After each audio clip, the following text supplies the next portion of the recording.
أعوذ بالله من الشيطان الرجيم بسم الله الرحمن الرحيم إن الحمد لله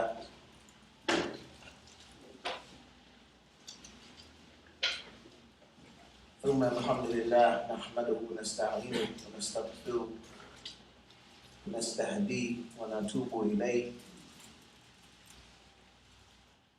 ونعوذ به من شرور أنفسنا ومن سيئات أعمالنا من يهدي الله فهو مهتد ومن يضلل فلن تجد له من أولياء من دونه وأشهد أن لا إله إلا الله وحده لا شريك له وأشهد أن محمدا عبده ورسوله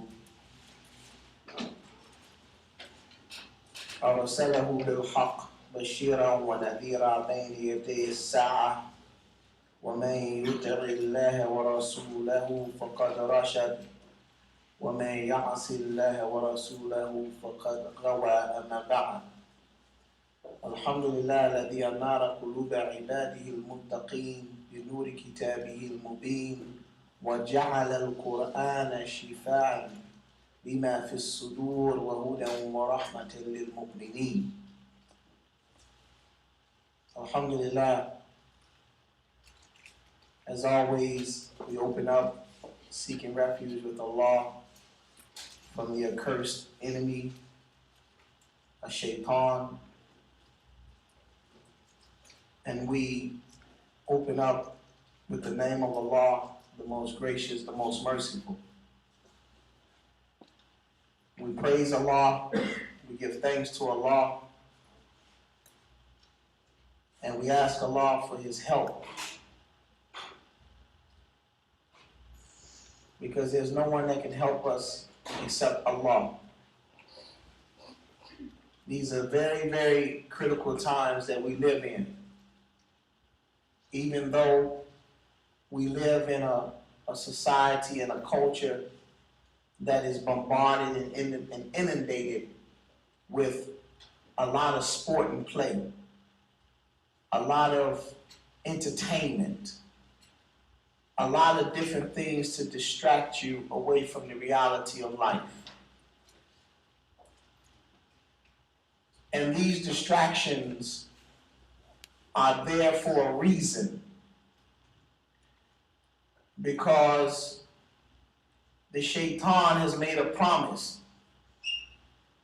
that he will spend the rest of his life working hard at trying to deceive and distract and mislead Bani Adam, the son of Adam. So he will use everything in his power to keep us away from the reality of life. And if it's not for the guidance of Allah, then he will easily distract us. He mentioned to Allah subhanahu wa ta'ala, he says in the Quran, وَبِمَا أَغْوَيْتَنِي لَأَقَعُدَنَّ لَهُمْ صِرَاطَكَ الْمُسْتَقِيمِ. He says that because you have deceived or ousted me or diverted me, he's talking to Allah, I will sit, أَقَعُدَنَّ, I will sit and wait for them, talking about us, the children of Adam, on the straight path, telling Allah, on your straight path, I will sit and wait for them. And the reason why he uses this word, it's an Arabic qa'ada, which means to sit, because it connotates that if someone is sitting, that means they're sitting there waiting. He's not standing. Sitting means not only is he sitting, but he's relaxed. He's not going anywhere. So he said, لَأَقَعُدَنَّ لَهُمْ صِرَاطَكَ الْمُسْتَقِيمِ. And his job is to just sit and wait to find anyone that's on the straight path so that he can be there to divert them. So what's the issue with us in our day and time, in our culture, is that many of us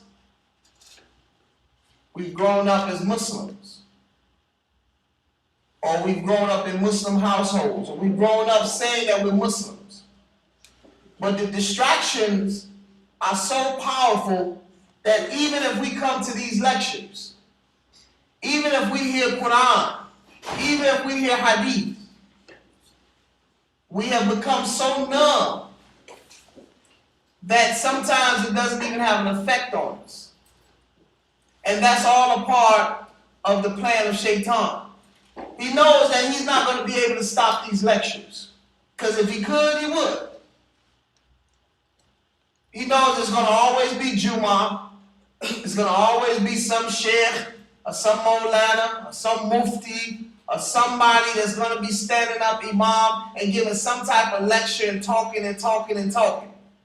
But his job is not so much to stop the talks, because he won't stop that. But his job is to get you so numb in your heart to become, so that your heart becomes so encrusted with sin and so encrusted with the delusion of this dunya that the talks have no effect.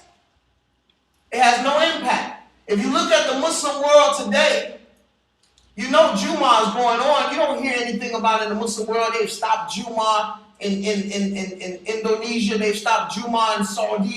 They've stopped Jummah in Mauritania. They've stopped Jummah in Senegal. They've stopped Jummah in Mecca and Medina and India and Pakistan. No, Jummah is going on. There's sheikhs and talking. But the behavior of the people are not changing because the dunya has entrapped them so much that it has no effect on the heart.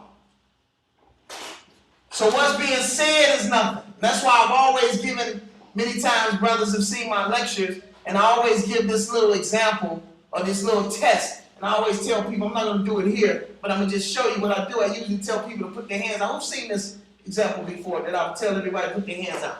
And I always tell everybody put their hands out and make a circle. And so when they make a circle, everybody's looking, and I'm saying, now take the circle and bring the circle in closer. So everybody's doing it, you know, and I say, bring it in close, bring it in close. And then I say, now put it on your chin. And I say, chin. Now 85% of the people are like this. And I'm saying, put it on your chin. Chin. I almost get ready to say chin, fool. Chin. So after a while, everybody realized, oh man, the chin, yeah. Because they're looking at me like, he don't even know where his chin is. So when I do like this, then everybody's, you know, laughing and it becomes a big joke. But in actuality, I let them know that what am I trying to show you? I'm trying to show you that most people do what they see and not what they hear. So this is the power of Shaitan. This is his part. This is what he's trying to do. If he can influence most of the things that you see, he don't care about how many khutbahs you listen to, that when you go out, you're going to be more in tune to do what you see and not what you hear. That's why Islam is a way of life that's not just about talks. We lecture and talk and lecture and talk, but if we are not working hard to see to it that our environments are conducive to nurturing Iman, then it's really, man, just little benefit. I don't want to say no benefit, but it's little benefit because the nature of the human being is to act upon that which his environment exposes him to. So that's the reason why many people come and they say, man, I was born Muslim, but in my household, we didn't make salat. So another Muslim look and say, how can you be Muslim and don't make salat? It has nothing to do with him being Muslim. It has something to do that he grew up in an environment that was not teaching and instilling salat. So therefore, you can't expect him because his environment was not conducive to establishing salat in his life. So now we're struggling with our Iman and struggling with our faith, and we don't want to just say we're not Muslims because we know that that's kind of bad, but it's a struggle.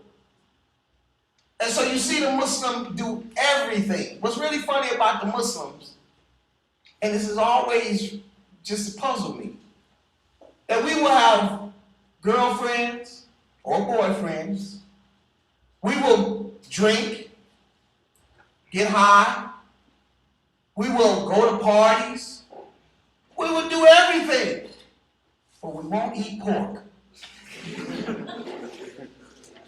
I don't understand that one. It's like that's the ultimate wrong. You are a kafir. if you eat pork. That's amazing, seriously. I've seen Muslim go to a restaurant. I mean, he's red eyes, red, bloodshot, just 20 blunts. He's hugging 2 girls. And he's talking about, hey, is that the beer? Can't eat no halal, man. Can't eat no pork. Man, you drunk? You got 2 girls, man. You worried about pork. Oh, man, that's un-Islamic. It's halal. So I said, alhamdulillah, we holding on to our deen. So we have to be very careful and mindful of what we do. So Allah, the Prophet sallallahu alaihi wasallam, he was always trying to concentrate on giving us the reality of this dunya so that we won't get so intoxicated with it. Because this dunya is really, really a distraction. Like the brother here, he's looking at his phone. Because that's how the dunya is. Huh? No, I'm just playing with you. Put the camera on him. But it's a distraction. They just had on television this morning about people that are obsessed with texting. I mean, I've dealt with domestic situations where husband and wife are texting each other in the living room. They're both in the living room. I can't stand you. I can't stand you. They could have just said that to each other, you know. And that in itself is a part of shaitan. Why? Because wallahi, many few years ago, when they didn't have unlimited, then people they stuck to business, right? They call you, hey, son, give me something. Here, look, man, I gotta tell you this quick, man, because I only got 400 minutes. Hey, look, such and such is gonna be at so-and-so D-Room, so, okay, yeah, alhamdulillah. Now, man, they just call for nothing. Nothing. And even me, being an Imam, it was kind of tough. I had to get unlimited. Why? Because a brother or sister called, my husband said, sister, you got to call after 9.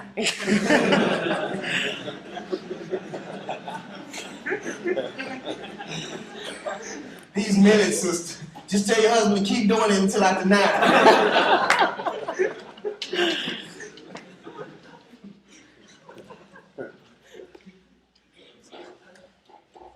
It's all the shaitan. And we have to really, really try our best. So the Prophet ﷺ, he said, جَعَلَ اللَّهُ مَا يَخْرُجُ مِنْ بَنِي آدَمْ مَثَلًا لِلدُّنْيَا. Look at this hadith.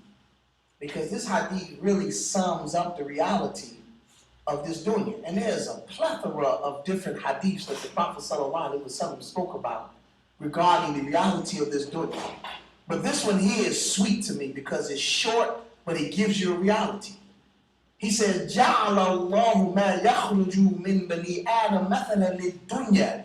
That Allah has made what comes out of the son of Adam a similitude, an analogy, an example of the life of the dunya. Now what comes out of us? Filth, uncleanliness. But how is this an example of the dunya? Because whatever we eat, it's good, it's delicious, it's succulent, it's savvy, it's tasty. Probably getting hungry. But at the end of the day, it goes out smelling foul, polluted, it's nasty, and you flush it, and you don't care where it goes. You don't care what direction it goes, as long as it's out of you and out of your house or out of your environment. That's the reality. And that's what the dunya is. It looks good, but when it's all over, we all in the ground. That's why it puzzles me, and it puzzles the conscious believer as to how can so many people get so consumed in this life here when they know that everybody